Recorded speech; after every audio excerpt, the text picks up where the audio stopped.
Olá, mais uma quinta-feira, 160º encontro.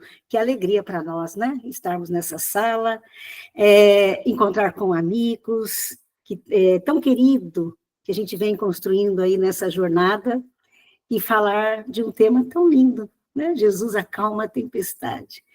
Só de ouvir esse tema, quando a Elza mandou esse tema, eu falei, meu Deus. E ela falando esse tema ainda, eu falei, Jesus, vai abraçar, vai pegar todo mundo no colo, porque transborda amor, coisa boa. Uma das coisas que eu disse para algumas pessoas, assim, mandei, né, no particular, eu falei assim, ela é muito doce, né? E né, gente? Porque a Elza já esteve conosco 2 vezes, essa terceira vez, e sempre nos atende com tanto carinho, e a gente sabe da correria dela, ela sempre encontra um espaço para nós. Então, muito obrigada, viu? Muito obrigada mesmo. E vamos fazer a nossa prece, então. Juliana, você pode fazer a prece para a gente, Ju? Aqui não é nada combinado, viu? Às vezes eu pego até mãe de surpresa, a gente pede, né, Ju? Isso mesmo.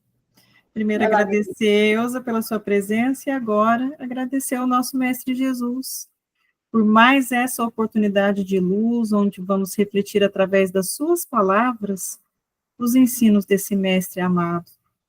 Que ele possa tocar os nossos corações essa noite, que possamos beber um pouco mais dessa fonte de bênção infinita, abençoados pelo amor maternal de Maria, nossa mãe amada. Que possamos mais uma vez renovar as nossas forças e nossa fé, para seguirmos construindo um novo caminho, uma nova forma de viver, alegrar nossos corações e sermos gratos pela oportunidade desta encarnação. Pedindo ao Mestre Jesus que também nos auxilie na renovação das nossas atitudes, dos nossos propósitos, que cumpramos as nossas missões prometidas em algum tempo nesse espaço infinito, auxiliados pelo vosso ensino e pelo vosso amor, Mestre Jesus. Nos permita que iniciemos o trabalho dessa noite, com muita expectativa de nos amarmos cada vez mais. Nos abençoe a todos e que assim seja. Assim seja. Elza, é com você, minha amiga. Obrigada, viu? Eu que agradeço por essa oportunidade. Agradeço muito, Rosana, por poder servir a Jesus aqui ao lado de vocês. É uma alegria muito grande. Dizer que realmente esse tema, gente, é um tema para nós desafiador, porque há toda uma preparação de Jesus para nos ensinar como que ele faz para acalmar essa nossa tempestade, qual o nosso verdadeiro papel e o nosso propósito, para que a gente possa ter verdadeiramente essa introspecção, esse autoencontro, né, com o nosso Jesus interno, para passarmos por esses momentos de turbulência, por esses momentos de tempestade. A primeira questão que a gente traz é que, ao estudarmos o Evangelho, a gente tem sempre que compreender que as palavras do nosso Mestre são palavras que acalmam a nossa alma. Na verdade, não são palavras para corpos, né? Não são projetos para corpos, porque todos aqueles que Jesus curou desencarnaram, né? Inclusive Lázaro. Então, a filha de Jairo, a mulher hemorroíça, então, tantos que foram ali tocados por Jesus, curados por Jesus, na verdade, morreram, do ponto de vista biológico, material, mas desencarnaram saudáveis, sadios do ponto de vista espiritual. Então, as palavras que Jesus traz, por serem palavras de vida eterna, são palavras que nos tocam até hoje o coração, né? E tocarão para sempre, porque ele vai entregar ao Pai esse mundo celeste. Então, a primeira questão que eu trago é que tudo que a gente vai trabalhar hoje, né? Todo esse projeto que será hoje apresentado, na verdade, ele tem o condão de trazer para a nossa vida um sentimento verdadeiro de calma, de paz, de serenidade, de tranquilidade. Porque a tempestade de que nós vamos falar aqui, aparentemente, né, nós vamos compreender na superfície que é uma tempestade externa, mas, na verdade, ela calma, é a nossa tempestade íntima. Então, vamos trabalhar isso internamente, né, do ponto de vista espiritual. Meus amigos, nessa passagem que eu vou narrar pela passagem de Mateus, é muito interessante, porque Jesus ele está conversando com uma multidão, aos seus discípulos ali, e uma multidão. Jesus tinha uma curiosidade. Quando ele queria falar para a multidão, ele ficava ali na beirinha do lago de Genezaré, talvez sentadinho ali no barco de Simão Pedro, né? E falava ali para a multidão, e a gente sabe que na beirinha do lago de Genezaré, ou do mar de Tiberíades, a gente só pesca piabinha, né? Peixe pequeno. E ali ele contava para a multidão as delícias do evangelho, a boa nova de Deus.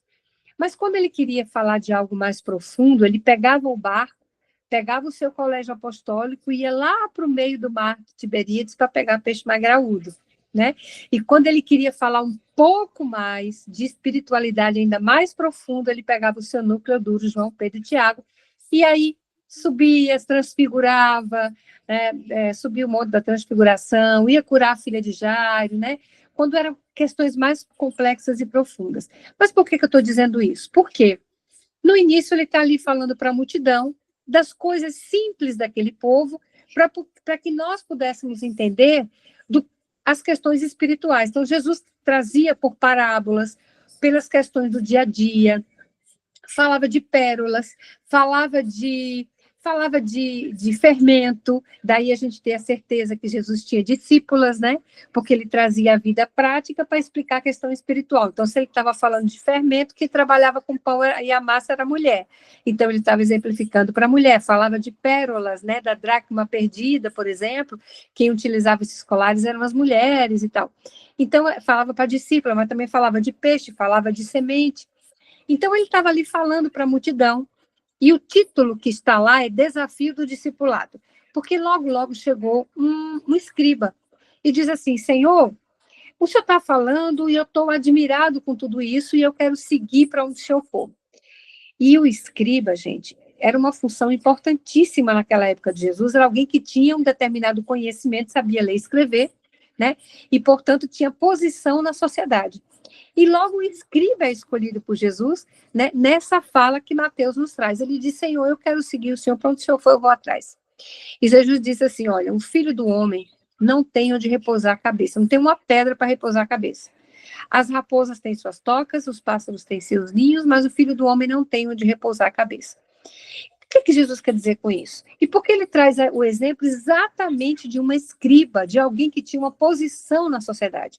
Porque quanto mais, veja, isso é só uma interpretação, um ponto de interpretação para a gente entrar na nossa conversa de hoje. Porque quanto mais apegado nós estivermos em termos de posição social, em termos de culto, né, às questões da materialidade, sem a preponderância das questões espirituais, veja que eu não estou dizendo que é para deixar de lado as questões da matéria, porque nós temos o instinto de sobrevivência, nós temos a nossa casa lá, que é nosso corpo, nós temos que a fazer a nossa subsistência com o fruto do trabalho, né? Tanto que Jesus, no Evangelho segundo o Espiritismo, no capítulo Sede Perfeito, tem lá um itemzinho que tem assim, o homem no mundo. Então, o nosso processo de aperfeiçoamento, de modelar Jesus, é no mundo, não é fora dele, né? Então, é trabalhando, é se envolvendo. Então, com isso, o que Jesus quer dizer é o seguinte: quanto maior você der de preponderância à sua vida, né, para as questões materiais, significa que maior esforço você terá que fazer para se verticalizar, para manter o processo de comunhão com Deus. Porque onde está o teu tesouro, vai estar teu coração. Então, se você prepondera tesouro sobre a terra, significa que é lá que vai estar teu coração.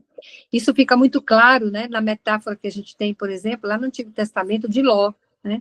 Ló era sobrinho de Abraão, e Ló se separa de Abraão, vai viver em Sodoma, com a sua mulher e suas 2 filhas, e Sodoma, ela tinha uma característica que ela era rica em sal. E o sal era algo muito valioso, era alguma coisa, por isso que daí vem soldo, salário, né? Porque era o que eles tinham de mais valor, porque não tinha geladeira naquela época, então tornava os alimentos mais imperecíveis, demorava a putrefação dos alimentos perecíveis, enfim, conservava, né? Então era algo que valia muito, tanto que lá em Sodoma, os habitantes não gostavam muito de forasteiros, porque eles tinham medo deles levarem o sal, né? Então, sal era dinheiro. Quem tinha muito sal era rico, né, do ponto de vista econômico. Então, tá lá a mulher de Ló, suas filhas, e os anjos vêm, e os 2 anjos dizem, olha, vocês têm que sair da cidade, porque Deus vai destruir a cidade, e vocês não devem olhar para trás. Esse é o ponto de salvação de vocês. E aí Ló obedece, pega as suas 2 mulheres, pega a sua esposa e sai de Sodoma. E quando Sodoma começa a ser destruída, a mulher de Ló olha para trás. E o que é que ela se transforma? No estátua de sal. Obviamente que aqui nós estamos falando do ponto de vista simbólico. Isso quer dizer que nós nos transformamos naquilo que nós colocamos como algo de mais importante em nossas vidas. Então, se o algo mais importante na minha vida é o dinheiro, um dia, por ser ele perecível, ele se vai de mim. E o que é que vai acontecer comigo? Dentro de um grande vazio existencial, já que era ali que estava o meu tesouro, e meu tesouro passa a estar vazio, porque a traça consumiu, ou o ferrugem do tempo, né? Então, nós precisamos dar preponderância às questões das coisas do céu. Então, Jesus ali coloca a figura do escriba, porque quanto mais apego às coisas da terra, inclusive pessoas, isso é muito importante, porque não está se falando só nas questões materiais. Nós temos que compreender que nós hoje somos ligados a esses espíritos. Eu sei que não é fácil, gente, não é fácil. Nós somos ligados a esses espíritos hoje, não por relações simbióticas simples e apenas ocasionais, mas nós somos ligados a esses espíritos por necessidade de evolução. Alguns para o entrelaçamento e para reatar, né, laços, e outros exatamente que vêm para nos ajudar, nos impulsionar dentro desse processo. Por isso alguns amigos nossos, companheiros, dizem assim, vocês espíritas são engraçados, né? Vocês dizem assim, não consegui refazer nessa vida, tudo bem, eu fecho a gaveta, eu faço na outra. E vai deixando, e vai deixando, e vai deixando. Não, quem pensa assim é espiritismo mal estudado, é espiritismo mal compreendido, porque a gente volta, isso a gente volta, isso é uma certeza nossa, mas não sob as mesmas circunstâncias. Então, aquela mãe que a gente teve, que talvez fosse o elo de condução nossa para uma vida mais espiritual, a gente não vai ter. Aí a gente vai dizer, mas cadê minha mãe? A tua mãe já seguiu, meu filho, você ficou para trás, né? Aquele teu filho, que embora filho em ter idade ainda, tanto lhe ensina e lhe ensinou, você talvez não tenha mais do seu lado, numa outra oportunidade. Então, veja, nós retornamos, mas sob outras circunstâncias. Aquela a gente perdeu. Vem outras oportunidades, obviamente, vem outros kairós nas nossas vidas, mas daquela oportunidade a gente perdeu. Os gregos, eles tinham uns deuses, né, que eram titãs, eram deuses potentosos. Um deles era o Cronos, né? O Cronos, o nome está dizendo, né, gente? O Cronos, a característica deles, porque fora os hebreus, a maioria ali cultuava deuses, né, antropomórficos, deuses que tinham realmente uma característica física, é importante daí a grande sabedoria do povo hebreu, que não está somente na adoração de um Deus único, né, mas sobretudo de um Deus imaterial. Vocês imaginem o que é você cultuar um Deus que você não vê, num mundo onde tudo tinha que ser visto, tocado, sentido, concreto, né? E eles mantiveram ali a crença no Deus único. Daí porque no Antigo Testamento a gente tem tanta simbologia. Porque como é que eu vou cultuar Deus? Então eu vou fazer uma tenda para Deus. E lá eu vou botar a lei de Deus. E eu vou fazer com que tenha lá uma nuvem pela manhã e fogo, né? Coluna de fogo à noite, que é a presença de Deus. Olha só que bonito isso aqui que está no Antigo Testamento, pessoal. Diz assim, olha, vamos botar as tábuas de Moisés, que é a lei de Deus ali, vamos construir uma tenda para a gente guardar essa... Só um pouquinho, gente. Só um pouquinho, acho que foi um... Só um pouquinho. Vou ver se eu desligo aqui o... Obrigada, desculpa, gente. Então, vamos pegar a lei de Deus, vamos construir, então, uma tenda e vamos deixar Deus ali, que é a lei dele. E aí a coluna de fogo de noite, ela acendia para que as tribos pudessem se deslocar, e ali era a presença de Deus, como a nuvem durante o dia, que meio que aplacava o calor do sol para que eles pudessem se movimentar. Então, a nuvem era a presença de Deus e a coluna de fogo é a presença de Deus. Então, para onde o povo ia, a presença de Deus estava ali. Comia poeira no deserto com o povo, né?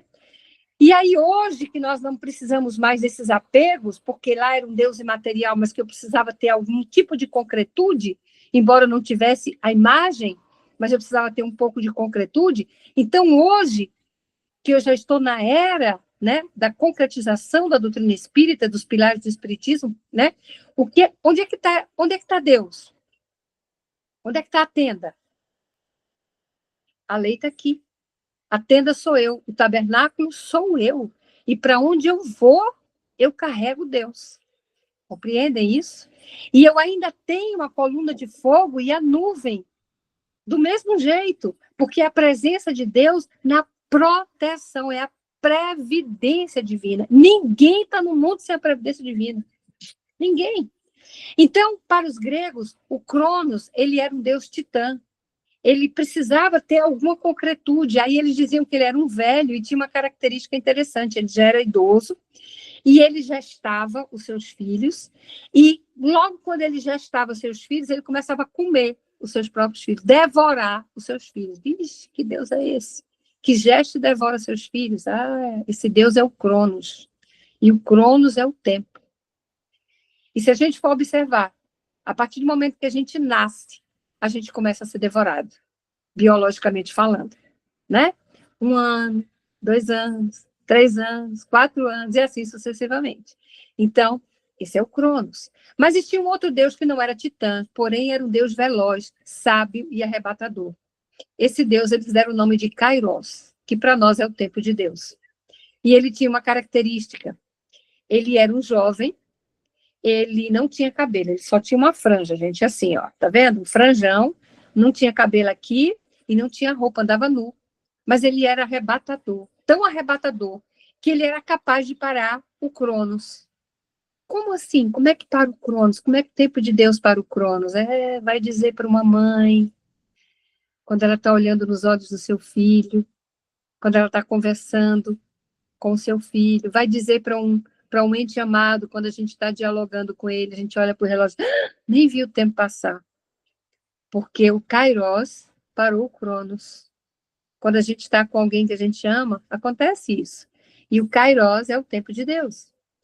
Aí veja por que eu trouxe isso aqui para vocês, porque a gente está falando de oportunidade. Então, o tempo de Deus são as oportunidades que nos são dadas, nos são trazidas para nós dentro do nosso processo evolutivo. E se quando o Kairos passar, a gente não pegar o Kairos pela franja, a gente não vai conseguir pegar mais ele, porque ele não tem cabelo aqui, nem tem roupa para segurar. Passar, passou. Outra oportunidade virá, mas aquela, não mais. Porque você deixou de segurar na franja do Kairos, deixou de aproveitar esse tempo de Deus. Então, tudo isso foi dito que a gente está falando do escriba, hein? Porque Jesus está falando desse escriba, porque cada vez que a gente se apega mais às questões da matéria, e aqui, como eu disse, não é somente questão de poder, dinheiro, beleza, mas também pessoas, espíritos que são livres e que a gente às vezes não compreende isso. A gente ama infinitamente, ama de forma infundada, né? Mas a gente não consegue ainda entender que são filhos de Deus, né? Que têm, na verdade, o processo de liberdade, que estão dentro de um processo de evolução espiritual, como nós também, né? Como nós também. Então, dentro dessa perspectiva, quando Jesus termina de ter esse diálogo com o escriba, ele, então, reúne ali a multidão, ele está falando para a multidão, e ele diz assim, vamos atravessar de um lado a outro do Lago de Genezaré, porque ele está numa ponta, ele quer passar para outra. Geograficamente, isso do ponto de vista físico, ele está falando físico, ele quer atravessar do lado ocidental para o lado oriental? Quer, ele está falando isso. Mas é isso que ele quer dizer para a gente? Ou será que se no início ele está falando do desafio do discipulado, e quando ele nos conclama a passar de um lado a outro do Lago de Genezaré, é só de um lago que ele está falando? Ou será que Jesus está dizendo assim, olha, é um desafio viver a espiritualidade. É um desafio conviver com o outro, achando que o outro é um espírito livre, e que nós estamos ali por um exercício de evolução espiritual dele para mim e de mim para ele. Então, precisamos atravessar porque há um lago de Genezaré dentro de nós. E nós precisamos atravessar de uma margem à outra. Sairmos de uma programação de matéria para irmos para uma programação espiritual. Os espíritas dizem muito assim, a gente quer materializar o espírito, né? A gente fala muito isso, né? Deus me livre, que eu morro de medo de ver, viu, gente? Eu não sou vidente, então eu não consigo ver. Digo para eles a vida toda que eu acredito neles, que ninguém precisa me aparecer para provar que existe, porque eu não quero saber, né? Então, olha se isso é conversa de espírita, né, pessoal? Mas, enfim, eu estou brincando porque eu digo isso, porque às vezes a gente se preocupa em materializar o espírito, quando na verdade a gente está vivendo uma era de espiritualização da matéria, e não materialização do espírito. Isso já foi, já deu para mim. Não sou mais hebreu, saí de lá, né? Então, hoje eu estou vivendo na madureza espiritual. Então, Jesus conclama, vamos atravessar de um lado a outro do Lago de Genezaré, e está dizendo a gente até hoje. Lá era para a gente atravessar um lago, agora ele pede para a gente transpor um lago dentro de nós, de uma margem da matéria para uma margem da espiritualidade. Sabe por que eu estou dizendo isso? Porque ele está falando para a multidão, mas sabe que só quem entra no barco com ele? Discípulo. Ué, ele não está falando para um monte de gente? Tá, mas só quem entra é discípulo. O desafio é para discípulo. Porque quanto mais na matéria eu tiver, quanto mais fechar meus olhos para as questões espirituais, mais dificuldade eu terei para entrar no barco com Jesus. Rosana, você conta meu tempo aí, viu, amiga? Na hora que estiver concluindo, você me dá 5 minutinhos para a conclusão, tá certo? Fica o tempo que você quiser. Tá. É muito bom. Então, vamos lá. Então, o que acontece com isso? A multidão não entra, Jesus entra. Jesus entra no barco. E quando ele entra no barco, gente, ele entra primeiro. Aí ele vai para o fundo do barco, para a popa do barco. Aí muitos dizem assim, mas ele ficou numa parte tão insignificante lá no fundo do barco. Não, gente, a popa do barco é a parte mais importante do barco. Porque é na popa que está o leme. Então, o leme é que dá a direção do barco. Aí nosso bom velho Emmanuel vai dizer assim para a gente, olha, metaforicamente falando, nós somos o barco somos nós, e o mar é a vida, é a materialidade, é nós vivenciando a matéria, somos nós vivenciando a matéria. Por isso que a gente fala que a água, simbolicamente falando, significa o processo da reencarnação, que a gente reencarna no líquido amniótico, né, da mamãe. Então, a água tem a conotação do evangelho de matéria e o vinho de espírito. Por isso, nas bodas de Caná, Jesus faz o quê?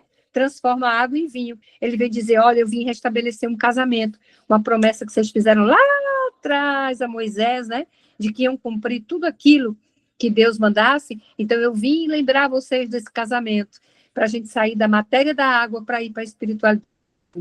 Então, Emmanuel vai dizer para a gente, poeticamente, que todos os dias a gente bota o barco da nossa vida no mar, né? E vamos pescando aí todo tipo de ilusão.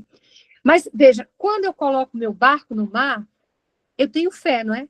Porque eu vou dizer assim, sim, eu quero reencarnar, eu quero entrar no mar da vida novamente.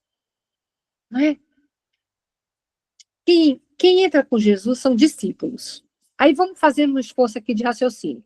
Todos os seus discípulos eram pescadores, à exceção, todos não, nem todos, porque Levi era publicano e Judas era de Queirote, vendia quinquilharias, era comerciante. O restante era pescador. Pescador sabe quando é a vez do mar, não entra em mar revolto. E a gente sabe que ali nos meses, acho que de janeiro, fevereiro, março e abril, sempre há tempestade naquela região. Porque há a passada de ar pelo Vale do Jordão e ali revoltam as águas. E a tempestade que a gente fala não é só relâmpago, trovão, chuva, não. É vento forte capaz de agitar a água a ponto de formar grandes ondas e o pescador não sai naqueles horários. Os discípulos saíram com Jesus. Saíram, entraram no barco. Jesus vai para a popa do barco. E aí, quando chega lá, mais ou menos no meio do Lago de Genezaré, começa a tal da ventania. E vem uma onda tão gigante, que diz Mateus que parece que o barco vai virar. E aí os discípulos, então, veem que Jesus está dormindo, né? Ficam em pé, olha a verticalização novamente. Ficam em pé, né? E aí acordam Jesus e diz, socorra-nos, mestre, porque vamos perecer. Jesus, então, levanta e diz, homens de pouca fé, porque estão inquietos. E acalma a tempestade, né? E eles ficam maravilhados. Quem é este que até os ventos, né? E a tempestade obedece. Aí, isso aqui faz referência a um estado real de ocorrência. Jesus atravessando o Lago de Nazaré, tendo tempestade, Jesus estando dormindo. Acho que ele dormia porque ele estava cansado mesmo, né? Das lidas diárias. Jesus trabalhava também na pescaria, ali podia não ser a hora de vigília dele. Mas isso simbolicamente tem um conteúdo muito profundo para a gente. Porque nós estamos num barco com Jesus. Por isso ele diz, porque estão inquietos, homens de pouca fé, porque alguma fé a gente teve. Porque alguém afiançou o planejamento reencarnatório para a gente botar o barco da nossa vida no mar, para a gente reencarnar. E a gente sabe que planejamento é esse. A gente sabe que cada um tem a sua ficha pessoal no plano espiritual, e esses seres de luz que nos acompanham, que são, na verdade, anjos, né? Que nos socorrem, que nos orientam, que às vezes a gente está com os ouvidos de ouvir, não quer ter os olhos de ver. E ele está ali nos conduzindo como estrelas, né? Lembram da introdução do Evangelho segundo o Espiritismo? Os Espíritos do Senhor como estrelas no céu, a nos guiar como um exército, né? A nos dizer o caminho. E a gente, então, vai ali, às vezes, titubeando, mas a gente tem alguma fé, porque a gente entra no barco, vê que a multidão ainda não quer conversa, né? Faz igual aquele escriba, está ocupado demais com a matéria. Não quero saber de espiritualidade agora. Mas aqueles que são discípulos entram no barco com Jesus. E aí, gente, quando chega a tempestade, Jesus está dormindo. Aí muitos de vocês vão perguntar, mas Jesus sabia que ali ia ter uma tempestade? Por que ele foi dormir? Simbolicamente, nós botamos o Cristo para dormir na nossa vida. Nós passamos a dar vazão a outras questões e a apelos do mundo. E esquecemos, por exemplo, trabalhamos achando como se o outro nos pertencesse, como se nós pudéssemos dominar, traduzir, conduzir a vida do outro. Às vezes é do filho, às vezes é do marido, às vezes é da mãe, do pai, né? Quando, na verdade, cada um é um ser, cada um é um mundo dentro do seu processo evolutivo. Nós estamos ali para fazer troca. Troca. Então, colocamos Jesus para dormir no barco da nossa vida e só lembramos e só nos aproximamos dele quando vem essas tempestades. E, às vezes, alguns ainda dizem assim, mas eu sou espírita, sou evangélico, sou católico, sou umbandista, né? Eu trago Jesus, então eu rezo, eu oro, eu faço as minhas obrigações enquanto cristão. Nada vai acontecer comigo. Essa tempestade não chega, só chega para aqueles que estão vivendo sem Jesus. Negativo. Como assim? Que assertiva é essa, Elza? Ora, muito simples. Tem uma outra passagem, né?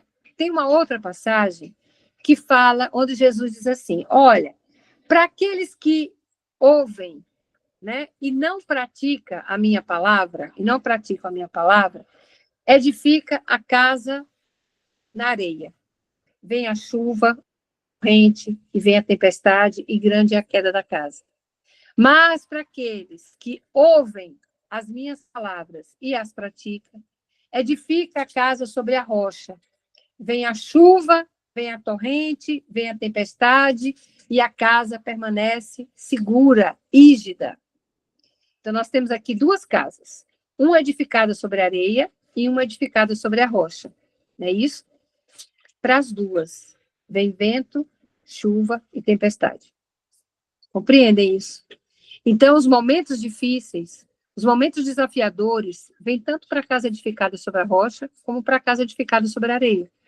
E Jesus não está falando de casa, de tijolos. Não, não. Jesus está falando de casa mental. Quando a gente edifica a nossa casa mental sobre a rocha, e a rocha no Antigo Testamento é Deus, né? Vem a chuva, vem a torrente, vem a tempestade, eu boto o barco da minha vida no mar da Galileia, a onda vem, capaz de arrebentar o barco, mas a gente está firme. Porque Jesus está no leme. A gente não lembra disso, né? Tem uma historinha que eu vi na internet outro dia, que eu achei tão fantástica, diz que um menino foi fazer uma viagem e tinha uma senhora, né, sentada ao lado dele, e o avião começou a sacudir muito, fazer muito barulho, a balançar, e a senhora começou a ficar nervosa, e o menino tranquilo, lá, jogando o joguinho dele, né? Aí teve uma hora que a senhora não aguentou e disse, meu filho, você não está nervoso, você é tão pequeno, mas você não está nervoso? O avião balançando, ele, não, meu pai é o piloto. Então, às vezes a gente não tem essa concepção de que Cristo está no leme da nossa vida, no barco da nossa vida. Quem diz isso para nós é Emmanuel. E o barco dá o direcionamento. Aí o que acontece com a gente? A gente continua rangendo dentes, né? Se revoltando contra as situações e as circunstâncias que nos chegam, às vezes a chuva, a torrente, a tempestade, esquecendo que Jesus acalma aqui dentro. Quando a gente compreende que ele está no leme da nossa vida, quando ele está no barco da nossa vida, né? Às vezes a gente não sabe fazer o pedido a Deus, no momento de uma necessidade, no momento de desafio que chega em nossas vidas. A gente range dente, a gente pergunta por que comigo, né? Então, aquele é o tempo de despertar. Então, que a gente consiga, nesse processo nosso de evolução espiritual, despertar verdadeiramente Jesus, né? Porque essas ondas vêm para todos, gente. Há uma passagem muito bonita no livro...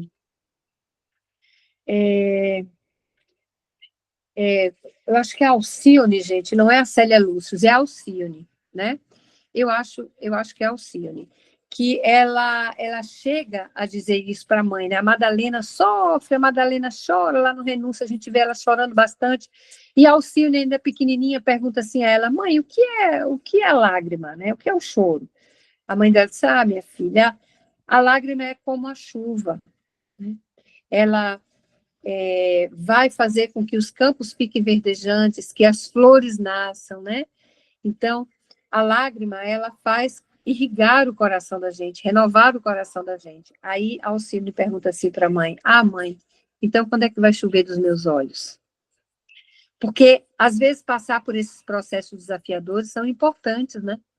Para que a gente desperte Jesus que dorme no barco da nossa vida. E só assim a gente consegue se aproximar, né? Então, talvez esse seja o momento da nossa cura, O outro, às vezes, né, e a gente tem que pensar também nessa possibilidade, sim, que é muito forte, que aqueles nossos amores, aquelas pessoas que estão ali, né, o projeto de vida dele, o projeto reencarnatório dele, seja de nos libertar de orgulho, de vaidade, de egoísmo. Às vezes desencarna. Emmanuel fala de verdadeiras cirurgias espirituais para nos fazer entender o que é o amor verdadeiro, que transpassa, né? Que transborda, que é transcendente. São corações que batem em dimensões diferentes. Então, eu vivi e quero compartilhar com vocês agora aqui também essa experiência, né? Eu tenho 2 filhos e os 2 passaram em concursos públicos fora do estado onde a gente reside. E eu sempre fui muito apegada a eles, a ponto de todos os amigos dos 2, né? Perguntavam assim, e agora? Você vai viajar e agora você vai para outro estado? E sua mãe, hein? Então, a grande preocupação era essa. E sua mãe já está... Como é que sua mãe está nisso? Tal? Então, e agora eu falei para eles, há pouco tempo, que a gente vivia uma rotina de experiências em casa, né? A gente tinha os almoços aos domingos, com a família, a gente tinha as reuniões que fazíamos os 4, eu, eles 2 e meu marido, quase toda noite. Então, assim, a gente tinha uma rotina, né? E aí, quando eles voltam para casa, e a gente volta a ter um tempinho para fazer essa rotina, o tempinho que eles estão em casa, eles disseram assim, mãe, a senhora já compreendeu que a gente está vivendo o extraordinário no ordinário? Então, aquilo que antigamente era todo dia, sabe? Entrou no piloto automático, agora a gente vive o extraordinário. E os momentos em que a gente se encontra, e o tempo que a gente fala ao telefone, e o tempo que a gente faz uma chamada de vídeo, né? Aquilo ali é tão importante e significativo que a gente está presente de corpo e alma. Ninguém está mais ali de brincadeira, né? Amanhã eu resolvo, amanhã eu falo, né? Então, são experiências que a gente vai vivendo. E quando, por exemplo, um filho vai para o plano espiritual, que antecede, né, os pais, então, por que a gente não continua nesse entendimento, apesar da gente não estar vendo, né, os nossos entes amados, mas a gente sente, porque as melhores coisas da vida é exatamente ver no extraordinário, né? é sentido extraordinário. Então, é momento desafiador, é momento em que a gente está passando exatamente pela turbulência que os discípulos passaram.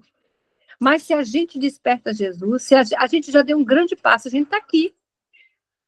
Né, Rosana? A gente está aqui, buscando evangelho, buscando fortalecer, buscando consolo, né? Estamos juntos nessa mesma caminhada, nessa mesma busca. Isso já quer dizer que nós temos fé. Talvez ainda poucas, todos nós, né? Por isso Jesus diz, por que estão inquietos, homens de pouca fé? Né? Porque a inquietude nossa é a falta de fé no futuro. Porque o que é o estado de alegria que os Espíritos dizem para nós no Livro dos Espíritos, né? Emmanuel pergunta assim, talvez aquilo que me faça feliz não faz feliz a Rosana, talvez aquilo que faça feliz a Rita não faz feliz a Juliana, né? Mas há uma medida de felicidade para todos que nos iguala do ponto de vista material, a posse do necessário, né? A consciência tranquila, a posse do necessário. Então, do ponto de vista material, posse do necessário. Do ponto de vista espiritual, a consciência tranquila e a fé no futuro. Então, estou fazendo a minha parte. Estou em paz com o meu tabernáculo, com a lei de Deus que está aqui. Estou fazendo a minha parte, né? Tenho fé no futuro, né? Na sobrevivência do meu espírito, né, de que outras vidas ainda, que outros corpos ainda irei tornar vivo, né? Que a posse do que eu tenho é aquilo que me faz útil para o outro, e se tenho que excede, eu consigo administrar de uma forma correta, né? Porque a gente sempre tem mais do que a gente precisa. A verdade é essa, a pandemia veio para nos ensinar isso, né? Eu lembro, gente, que na pandemia eu fazia as lives, eu tinha um potinho assim, que eu botava um brinco pendurado no potinho, né? E aí, na hora da live, eu vinha ali toda descabelada, fazia uma arrumação aqui, pegava o tal do brinco, parecia um brinquinho de pérola, né? Botava o brinquinho e fazia as lives. Todo dia era aquele brinquinho, né? Tinham outros tantos lá, mas eu só usava aquele que estava pertinho, né? Tava bom, ficava legal. Aí, uma vez, uma companheira disse assim, eu estou vendo que você adora pérola, deve você ter esse... Eu digo, não, amiga, porque o brinco já fica aqui. Aqueles outros nem precisava mais, ó. Tanto sapato perdido, tanta bolsa perdida, porque a gente tem mais do que a gente precisa. Verdade é essa, né? Então, é importante que a gente comece a compreender isso, meus amigos. Então, a mensagem é essa, sabe, Rosana, que eu queria trazer um pouco para vocês, de que essas tempestades, esses momentos desafiadores, eles vão chegar para nós. É só, a gente precisa estar atento, né? A gente precisa não descuidar da atenção para as coisas de Deus, para as coisas do Espírito, né? A gente não pode estar distraído. Eu não sei se eu contei isso já para vocês, eu gosto muito de contar essa passagem, porque sempre eu vou tratar nessa exposição, porque Jesus disse que é o pastor das ovelhas, nós somos as suas ovelhas, e ele é o pastor, e o pastor nos conhece pelo cheiro, pela voz, né? A gente conhece o pastor pelo cheiro e pela voz. E essa simbologia que Jesus traz, né, com as ovelhas é muito importante, porque realmente a ovelhinha ela é muito apegada ao seu pastor, né? A ponto de, quando você não vende uma ovelha para outro pastor, né, você mata a ovelha. Porque se você vender para outra, ela morre, né? Porque ela é muito apegada. Então, o que acontece com isso? Antigamente, né, como é que o pastor faz? O pastor vai na frente e as ovelhinhas vão acompanhando o pastor. Normalmente é assim que acontece. Certa vez um amigo mandou uma foto para mim, era Jesus, não sei se vocês já viram, Jesus com uma ovelhinha nos braços, né? Ele com ela assim nos braços. E aí esse amigo, já viu, né, Rita? Aí ele mandou para mim e disse assim, e tinha Jesus com essa ovelha nos braços e outras ovelhas embaixo olhando assim para ele, né? Aí o amigo mandou, eu não estou vendo você aí na foto. Eu falei, como não? Eu sou essa ovelha que está aí nos braços de Jesus, e tu é essa ovelha que está embaixo, morrendo de inveja, olhando para cima, querendo estar nos braços do Cristo. Aí ele só mandou assim para mim, vai estudar. Aí eu digo, olha, aí tem uma pegadinha. Aí eu fui ler, né? E aí eu observei que era assim, gente, ó, o pastor ia na frente e as ovelhas atrás. Mas sempre tinha aquela ovelha distraída e peralta, que saía do redil e ia lá, ó, para outras campinas, né? Por isso tem aquela passagem que Jesus diz assim, qual pastor que desgarrando uma ovelha, ele não deixa as 99 e vai buscar, porque ele tinha que dar conta do rebanho. O pastor, ele tomava conta das ovelhas dele e de toda a aldeia, de toda a comunidade. Então, ele tinha que dar conta. Se ele chegasse lá faltando uma ovelha, ele tinha que levar a carcaça da ovelha para dizer, ó, o lobo matou, ou ela morreu no meio do caminho, né? Então, ele tinha que dar conta, por isso ele vai atrás. Então, sempre tinha essa ovelha que desgarrava, ó, saía, nem estava aí, ó, distraidona. Aí, o que o pastor Sábio fazia? Deixava as ovelhas num cantinho, segura, e ia caçar aquela que saiu. Quando ele encontrava a ovelha, ele pegava o estiletezinho e dava um picozinho na patinha traseira da ovelha. Ela ficava com a patinha machucada, não podia acompanhar o redil. O pastor, então, pegava a ovelha e botava ela no braço, e ia carregando ela no braço, até que a patinha dela sarasse, né? Quando a patinha dela sarava, ele, então, botava ela no chão e ela acompanhava o redil e ela não mais fugia. Sabe por que ela fazia isso? Sabe por que o pastor carregava no braço? Para a ovelha se acostumar com o cheiro do pastor, se acostumar com a voz do pastor. E aí, quando a patinha estava sarada, ele devolvia para o redil e ela não escapulia mais, porque ela já estava apegada ao pastor. Então, isso, trazendo para a nossa vida, é muito importante, né, gente? É muito importante. Às vezes, esse pico na nossa pata traseira, que é um momento desafiador, um momento de angústia, de dor, Jesus está com a gente nos braços, para que a gente se acostume com o cheiro dele, com a voz dele, para que a gente crie um relacionamento com ele e a gente nunca mais se afaste do redil. É bonita essa história, né? E eu, na verdade, Rosana, nunca mais quis ser a ovelha nos braços de Jesus, porque essa é a mais peralta, a mais distraída, né? E tem uma passagem no livro Caminho, Verdade e Vida, Porque Dormes, que Emmanuel diz assim para a gente, é no sono da alma que a gente cai nas piores tentações. Então, a gente tem que estar desperta, gente, sentindo ali a presença de Jesus para que a gente possa passar por todos esses momentos desafiadores. Então, Rosana, seria essa a mensagem, eu deixo aqui para a gente conversar um pouquinho, se alguém quiser apresentar algum questionamento, alguma dúvida, ou até expor, né, um pouquinho desse momento desafiador que às vezes a gente passa, né? Olha aqui, gente, que oportunidade, vamos lá, quem gostaria? Eu falei que a Eusa viria e traria Jesus para pertinho de nós, hein? Olha aí. Não tem pergunta? Cadê? Guilherme, está por aí, Guilherme? Eu não consigo. Tô aqui, tô ouvindo. Agora pronto. Vamos lá. O Eusa, eu estou falando com a Eusa aqui, mas quero que vocês interagem, tá, gente? Porque eu até converso com a Eusa. Aproveita a oportunidade de vocês aí. O Eusa, mas muito interessante a abordagem que você fez do apego, né? Porque nós temos uma tendência muito grande ao apego.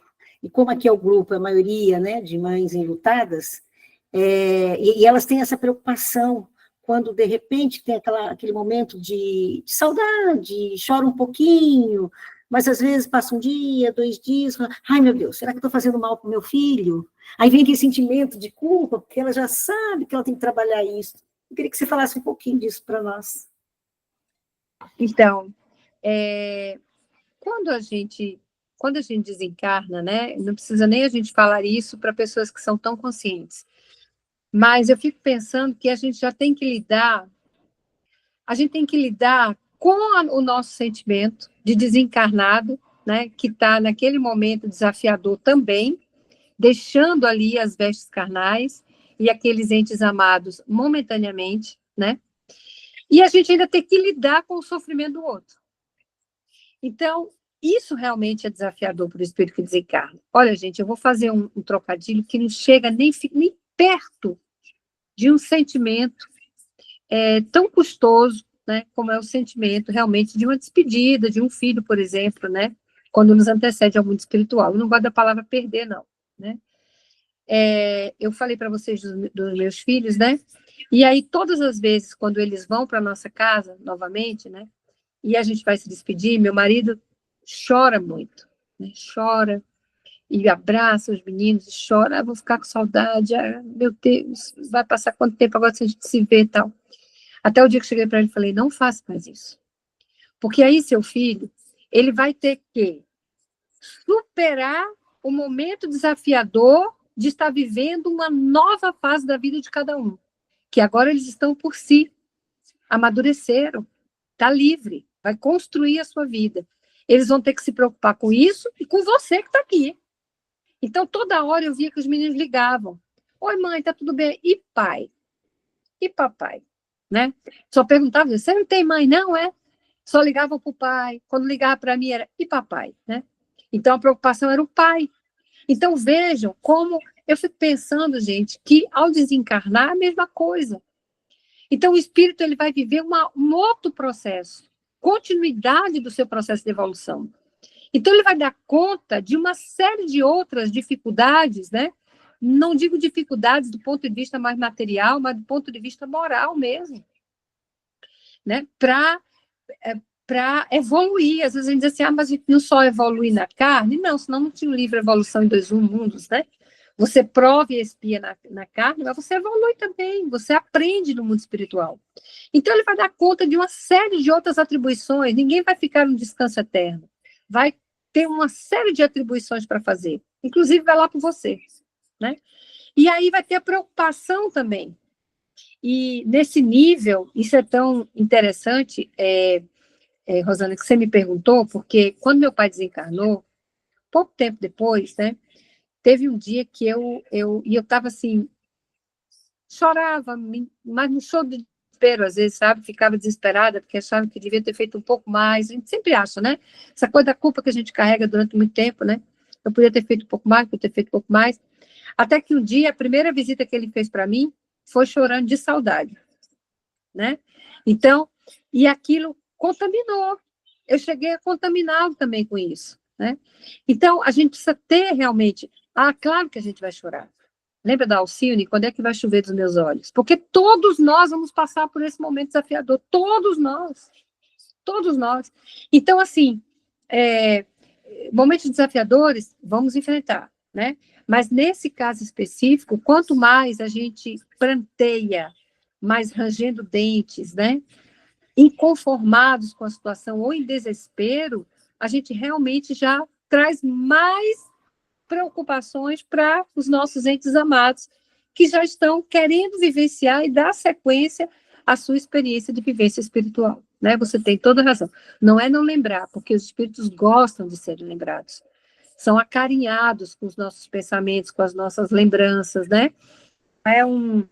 Talvez uma agenda, né, de um filho, um livro que ele gostava de ler, talvez aquilo remeta o meu pensamento a ele, mas não é o livro. Não é isso, né? Mas é o pensamento que vai fazer com que me remeta a ele. Isso é importante, né? Porque leva carinho, leva atenção, eles gostam de ser lembrados, né? Então, eu sempre digo que é desafiador, porque é um coração que bate em 2 mundos. Você vai ter muito mais responsabilidades com relação a isso, né, gente? Muito bom. Alguém Rosana, gostaria de fazer pergunta? Oi? Oi, Gustavo. eu posso fazer uma colocação Claro. para Elza? Maravilhosas suas colocações, acho que realmente vem para trazer um pouco de paz e de mostrar o caminho para chegar nesse Cristo que alivia a tempestade e como a gente desperta esse Cristo, né? Então, eu queria que você refletisse. Hoje eu passei um dia com muita emoção de uma mãe que é mais próxima de nós aqui, eu acho que ela não está hoje na reunião. Mas, Está enfim, sim. Se for quem estou pensando, está aqui sim.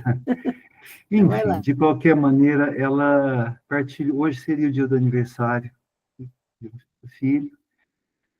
E eu fiquei emocionado com a rotina do dia, porque ela fez as preces no quarto, ela, enfim, fez toda aquela reflexão, enviando aquele amor que chegou com certeza.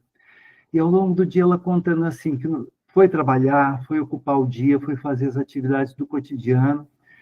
E daí ela falou, na hora do almoço, ao invés de ficar pensando, chorando, eu fui comprar bolo e depois fui levar para uma creche, para um local de assistência. E depois ela foi fazer entregas para pessoas que ela vulneráveis na rua e tal. Então, assim, a luta de ressignificar e de distribuir amor, de canalizar aquele amor do filho, um amor que se irradia de outras formas para outras pessoas, porque isso faz a gente se conectar, né? que você acha disso? Não é todo mundo que consegue fazer isso, é difícil, dependendo do momento, mas é um caminho de despertar esse Jesus, fazer ele acordar, para ele nos tirar, né, da situação. O que você pensa disso? Ah, é lindo isso, Gustavo, que você fala. É lindo. Olha, todas as vezes que a Rosana diz assim, você pode fazer uma expulsão, meu Deus, como eu fico feliz.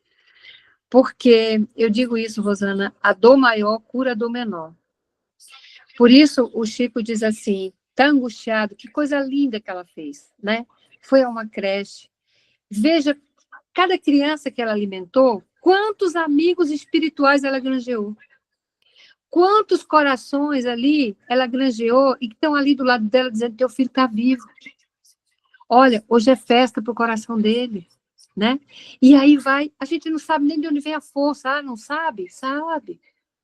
Essa força invisível que vem para cada um de nós é o tanto de amigos que a gente conquista quando a gente, na dor do outro, diminui a nossa. Então, tem uma passagem, gente, não sei, acho que muita gente já deve conhecer de Chico, diz que Chico ia muito na casa de uma moça, acho que o nome da moça era Angélica. Ele era amigo da mãe da moça, e essa moça era paraplégica, então ela não falava, ela balbuciava muito pouco, não se mexia. E a primeira vez que Chico teve contato, ele disse para a mãe dela assim, eu vejo sua filha dançando uma dança espanhola. Ela foi espanhola e dançava lindamente, né? Então, todas as vezes, todos os meses que Chico visitava a Angélica, ele levava uma flor vermelha, em lembrança à origem anterior dela. E teve um dia que ele chegou na casa da Angélica e ele virou para a mãe da Angélica e fez assim, sua filha, eu tenho impressão, Jesus está me dizendo que a sua filha hoje vai falar. Aí ela fez, mas Chico, é impossível. Ela mal balbucia, né? Ela está para... Vamos tentar. Aí fez as preces, foi no quarto e disse, fala, Angélica. Fala, minha filha. E ela, sem conseguir, ele fala. Aí a Angélica, com muito esforço, Chico disse, fala Jesus. Aí ela falou, Jesus, né? E aí o quarto se iluminou, todo mundo se abraçou, chorou, a mãe dela chorou, todos choraram, Chico saiu na felicidade. E aí, quando foi no outro mês que Chico chegou lá, minha irmã, como está Angélica? Ô, Chico, ela desencarnou. Minha filha desencarnou. E Chico chorou com aquela mãe, né? Porque às vezes a dor é tão grande que você não tem o que dizer, então você faz a mesma coisa, derrama lágrima com o outro, como se dissesse, eu estou aqui do teu lado, chorando a tua dor e entendendo o teu sofrimento. E aí Chico abraça aquela mãe, e o tempo passa, né? E aí Chico, uma vez está em casa, e naquele horário, durante uma semana, ele estava fazendo as coisinhas dele, chegava uma luz imensa próxima a ele, e dava um passe no coração de Chico. Isso aconteceu durante vários dias, durante uma semana, todos os dias, né? Até que na outra semana, Chico teve o primeiro episódio de angina. Foi internado, ele disse que a angina parece uma cobra mordendo o músculo do coração, né? E aí ele ficou internado, e depois ele obteve um diagnóstico de angina, precisou ficar em repouso, foi para casa, e no quarto, repousando, chega aquela luz, né, perto dele. Aí ele diz, eu não sei nem quem é você, mas te agradeço, porque hoje eu entendo que você estava dando passes em meu coração, para que eu suportasse e não desencarnasse com angina. Você estava fortalecendo meu coração. Mas, meu irmão, eu não sei quem é você. Aí o espírito disse, sabe sim, Chico. Eu, não, meu irmão, acho que você está enganado, eu não te conheço. Aí ela disse, Jesus, né? E aí ele reconheceu a Angélica, né? Então, vejam como a gente granjeia amigos quando a gente faz o bem. Como, né?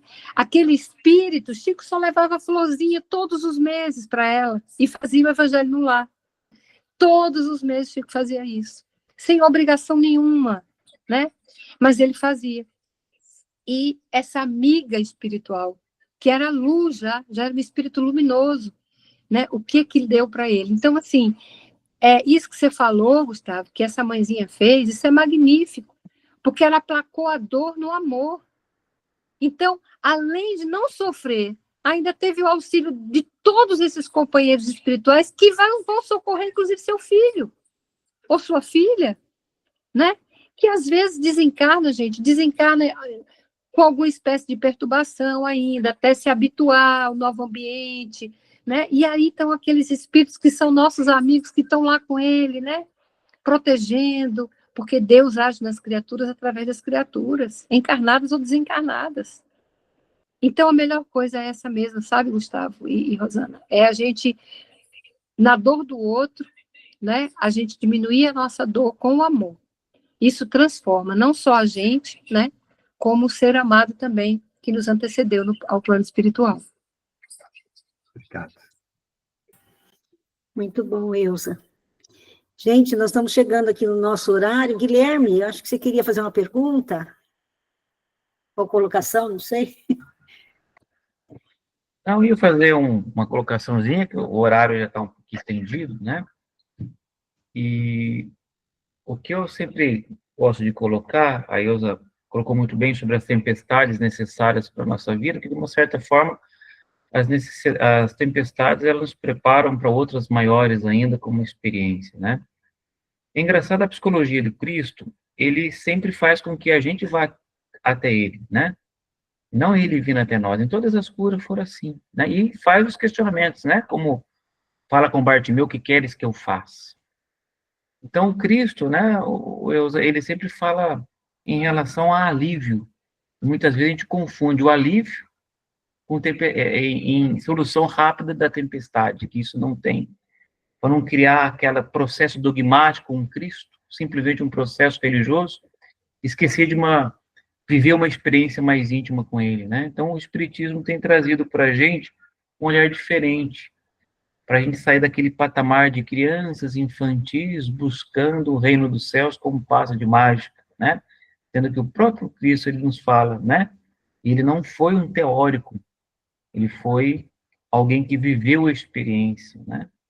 Ele falou que é bom passar para a tempestade passando por ela, falando do amor amando, falando do perdão perdoando, né? Então, só queria colocar isso, que as colocações que você fez deixou muito bem clara nesse sentido. Gustavo, é Gustavo, não é? Eu não estou vendo o nomezinho aqui, mas Guilherme. Guilherme. Perdão, Guilherme. Guilherme, você está certíssimo quando você diz assim, às vezes a pequena tempestade nos prepara para maior. E é verdade, porque eu lhe digo isso com muita segurança, porque quem diz isso são os espíritos, nos livros de André Luiz, né? Uma mãe, muitas vezes, quando o filho antecede ao plano espiritual, ela é preparada em várias e várias encarnações para suportar. Em várias e várias encarnações. Suporta um pouquinho aqui, outro pouquinho aqui, outro pouquinho, até aquele momento desafiador, onde ela vai viver o desapego verdadeiro, né? Aí ela vai aprender a amar verdadeiramente, né? Nessa condição de desapego que a gente conversou agora com o Gustavo. Porque o que acontece? Jesus, como você disse, Jesus nos vê como anjos. Há uma poesia muito bonita cantada por Tim Vanessa que diz assim, que olhar é esse que vê anjos em feras? Porque ele olha para a gente e ele vê anjo. Por isso ele diz ao cego de Jericó, né? Ó, o homem está ali, tem piedade de mim, filho de Davi, tem piedade de mim, filho de Davi. O que é que a gente faria se tem ali um homem que é cego, eu estou utilizando aqui a terminologia do evangelho, pedindo ajuda? A gente vai até ele, Jesus não vai. Jesus assim, vai lá e diz para ele vir até mim. Porque Jesus não nos reconhece na condição de mendigos espirituais. Ele sabe que a gente tem condição de andar sobre os nossos próprios pés. Então, é aquilo, traga água e eu vou lhe devolver vinho. O que é que você quer que eu lhe faça? Porque eu tenho uma infinidade, eu tenho potência total. Mas o que é que você precisa? Você já sabe o que você precisa?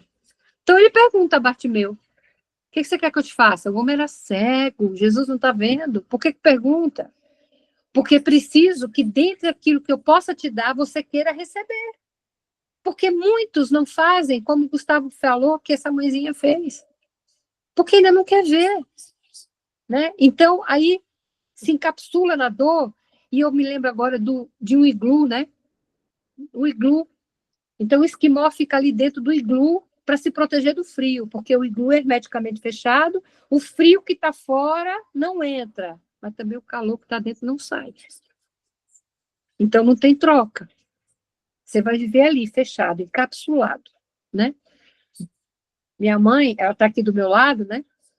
Quando eu era pequena, ela dizia assim, minha filha, né? Sai da boca do vento. No Nordeste aqui, não sei quem é mais nordestino aqui que vai entender o que é isso. Boca do vento é vento encanado, né? Às vezes você abre uma porta, tem uma janela aberta aqui, o vento passa danado e eu gostava de ficar na boca. Sai da boca do vento.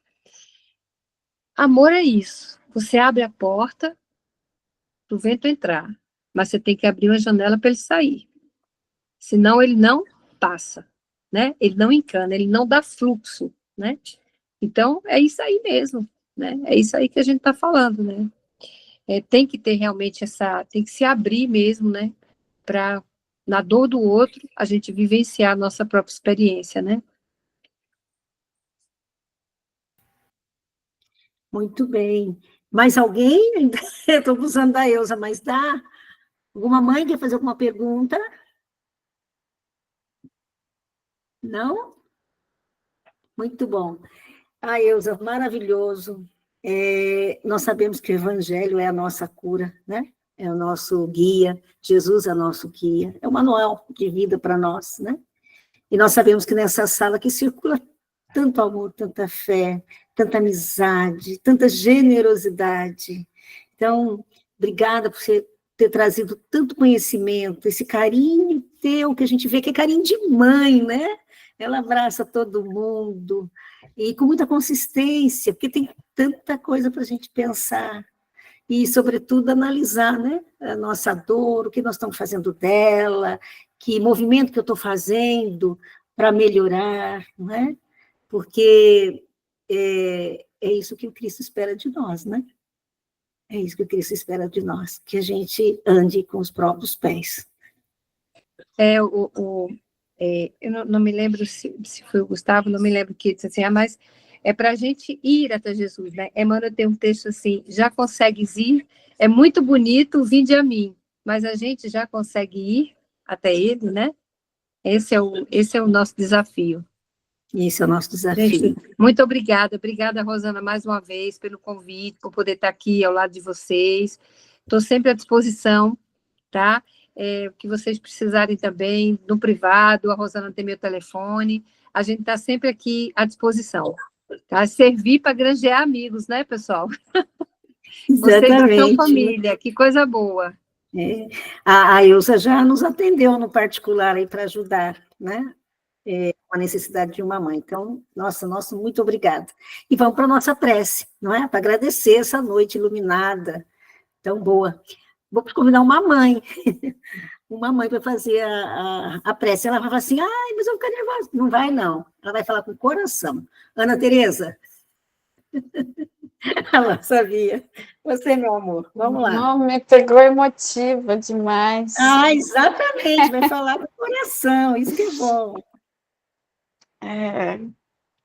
Queria agradecer, né, pela noite de hoje.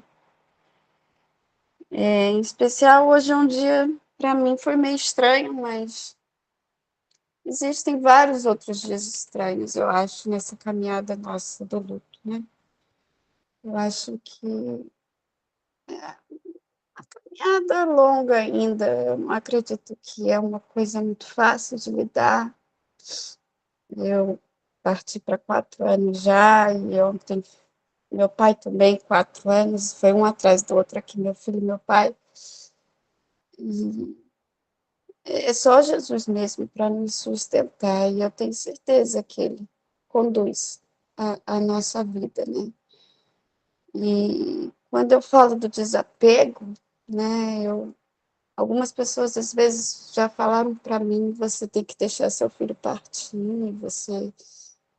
eu jamais prendi meu filho aqui, né? E eu falo com muita propriedade, porque dentro do seu leito ali, eu deixei ele naquele momento. Eu não consegui fazer prece, porque eu sabia das condições que ele se encontrava e das condições que ele ficaria caso sobrevivesse.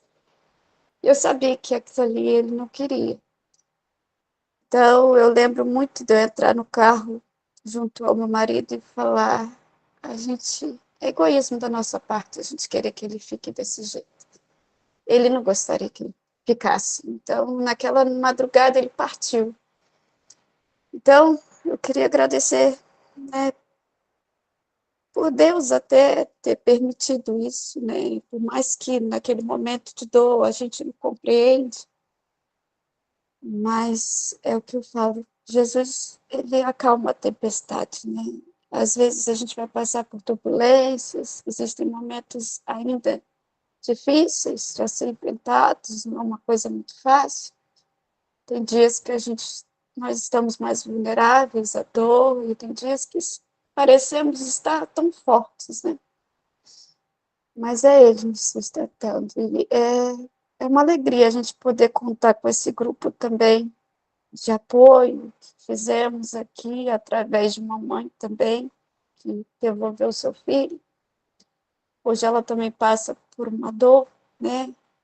Um problema de doença, que eu tenho certeza que ela vai sair mais forte ainda disso.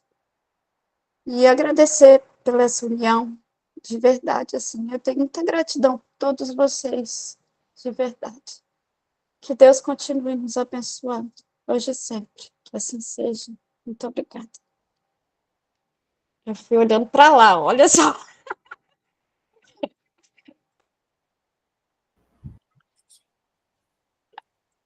Beijo, gente. Uma boa noite. Boa noite, tchau, Tá tchau. fechado o Boa áudio, noite, Luciana. gente. Boa noite, boa noite. Ai, tá Boa noite, fechado o fiquem com Deus. áudio. Um abraço, gente. Até semana que Boa vem. noite. Boa Boa noite. noite.